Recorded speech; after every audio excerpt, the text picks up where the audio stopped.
Hello दोस्तों, मेरा नाम है संग्राम और आज है दिन 21 अगस्त 2026। तो चलिए दोस्तों देखते हैं क्या हाल है हमारे पोर्टफोलियो का। तो चलिए दोस्तों देखते हैं क्या हाल है हमारे पोर्टफोलियो का। सबसे पहले दोस्तों देख लेते हैं हमारा जीरोधा का ट्रेडिंग अकाउंट क्या कहता है। और आज दोस्तों निफ्टी बैंक हमारा 70 to 80 पॉइंट के करीब बढ़ा हुआ है, जो कि हमारा 0.5% के करीब है। निफ्टी 50 हमारा 30 to 40 पॉइंट के करीब बढ़ा हुआ है, जो कि 0.5% के करीब है। दोस्तों आज एक साइडवेज डे या फिर एक बुलिश डे की तरह होने वाला है दोस्तों, ऐसा मुझे लगता है। चलिए दोस्तों इंडिविजुअल स्टॉक्स का हाल देख लेते हैं।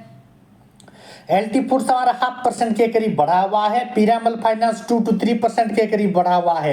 यूपीएल हमारा फ्लैट है दोस्तों। टाटा स्टील हमारा फ्लैट है। जनरल इंश्योरेंस हमारा फ्लैट है। पीएफसी हमारा फ्लैट है। Tata motor commercial vehicle flat है दोस्तों। टाटा मोटर पैसेंजर व्हीकल 0.5% के करीब बढ़ा हुआ है। वेदांत हमारा 1 से 2% के करीब बढ़ा हुआ है। वेदांत स्टील 1% के करीब बढ़ा हुआ है। वेदांत पावर फ्लैट है। वेदांत एल्यूमिनियम हमारा 1% के करीब बढ़ा हुआ है। वेदांत ऑयल एंड गैस 0.5% के करीब बढ़ा हुआ है दोस्तों। चलिए दोस्तों देख लेते हैं क्या प्रॉफिट बुकिंग करने जैसा कुछ है हमारे पास।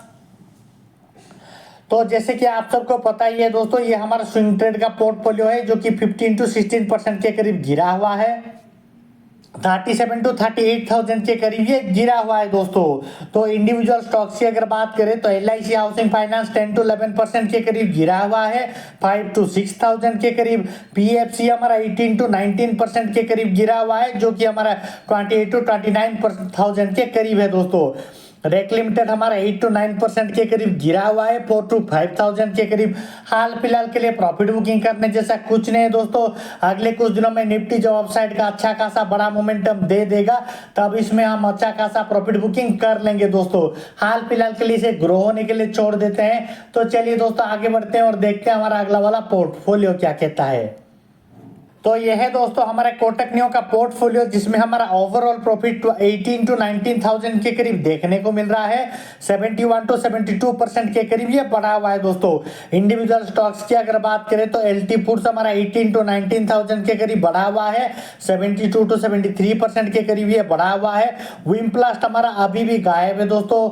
सेलो वर्ल्ड के साथ ये मर्जर हो चुका है, नए वैल्यूएशन के साथ नए नाम पे हमारे पास से अगले कुछ दिनों में वापस आने वाला है दोस्तों। हाल फिलहाल के लिए हमारे पास ये वापस आया नहीं है। तो चलिए दोस्तों इसको ग्रो होने के लिए छोड़ देते हैं और आगे बढ़ते हैं। अगर आप लोगों को भी स्टॉक मार्केट के रिगार्डिंग कोई क्वेरी या फिर जानकारी की जरूरत पड़े तो मुझे कमेंट में जरूर बताइए दोस्तों, ताकि मैं आप सबकी कोई मदद कर सकूं। यह है दोस्तों हमारा क्रिप्टो करेंसीज का अकाउंट, जो कि 1 to 2% के करीब आज के दिनों में बढ़ा हुआ है। ओवरऑल 52% के करीब ये गिरा हुआ है दोस्तों। तो जैसे कि आप सबको पता ही है दोस्तों, ये एक लॉन्ग टर्म इन्वेस्टमेंट है। जब तक 10-20 साल तक हम इसको होल्ड करेंगे, तब जाकर हमें कोई अच्छा खासा क्रिप्टो करेंसी हमारे हाथ लगेगा, ऐसा एक्सपेक्ट कर सकते हैं दोस्तों। तो चलिए दोस्तों इसको ग्रो होने के लिए छोड़ देते हैं और आगे बढ़ते हैं। तो यह है दोस्तों हमारा ग्रो का पोजिशनल ट्रेड वाला अकाउंट, जिसमें हमारा 1 डे रिटर्न में 700 to 800 के करीब गिरा हुआ है, जो कि हमारा 0.5% के करीब है। टोटल रिटर्न में 13 to 14,000 के करीब ये गिरा हुआ है दोस्तों। इंडिविजुअल स्टॉक्स की अगर बात करें तो रेक लिमिटेड हमारा 67 to 68,000 के करीब गिरा हुआ है, 13 to 14% के करीब। PFC हमारा 26 to 27,000 के करीब गिरा हुआ है, 15 to 16% के करीब। तो ये देखने के लिए आज हमारा ये बहुत बुरी तरीके से गिरा हुआ है दोस्तों, लेकिन अगले कुछ दिनों में जब निफ्टी अच्छा खासा अपसाइड का मोमेंटम दे देगा, धीरे धीरे रिकवरी करके अच्छा खासा बड़ा मुनाफा दे देगा दोस्तों। तो चलिए दोस्तों म्यूचुअल फंड्स का हाल देख लेते हैं। तो म्यूचुअल फंड की बात करें तो दोस्तों 1 डे रिटर्न में 6 to 7,000 के करीब ये बढ़ा हुआ है, 0.5% के करीब। टोटल रिटर्न में 1,19,000 to 1,20,000 के करीब ये बढ़ा हुआ है, 8 to 9% के करीब। इसका XIRR पॉजिटिव में आ गया है दोस्तों। 5.93% का पॉजिटिव XIRR हमें देखने को मिल रहा है दोस्तों। तो हाल फिलहाल के लिए हमें इसमें कोई चेंजेस करने की जरूरत नहीं है दोस्तों। ये ऑलरेडी अच्छा खासा परफॉर्म कर रहा है, इसमें कोई एडजस्टमेंट करने की जरूरत नहीं है दोस्तों। इसको एज इट इज ग्रो होने के लिए छोड़ देते हैं। चलिए दोस्तों आगे बढ़ते हैं और देखते हैं हमारा अगला वाला पोर्टफोलियो क्या कहता है। तो यह है दोस्तों हमारा एंजल वन का इन्वेस्टिंग अकाउंट, जो कि हमारा 45 to 46,000 के करीब बढ़ा हुआ है, 22 to 23% के करीब ये बढ़ा हुआ है दोस्तों। म्यूचुअल फंड की अगर बात करें तो 11 to 12% के करीब ये बढ़ा हुआ है, और इसका XIRR भी पॉजिटिव में आ गया है दोस्तों। 5.59% का पॉजिटिव XIRR हमें देखने को मिल रहा है दोस्तों।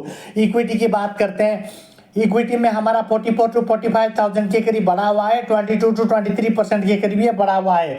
एनालाइज में देख लेते हैं, मिड कैप हमारा 47 to 48% के करीब बढ़ा हुआ है, लार्ज कैप हमारा 9 to 10% के करीब बढ़ा हुआ है, स्मॉल कैप हमारा 48 to 49% के करीब गिरा हुआ है दोस्तों।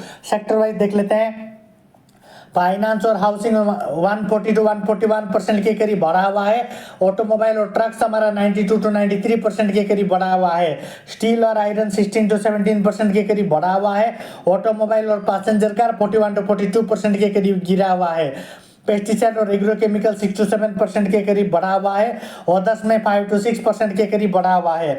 ऑदर्स में देखा जाए तो फाइनेंस और NBFC 8 to 9% के करीब गिरा हुआ है।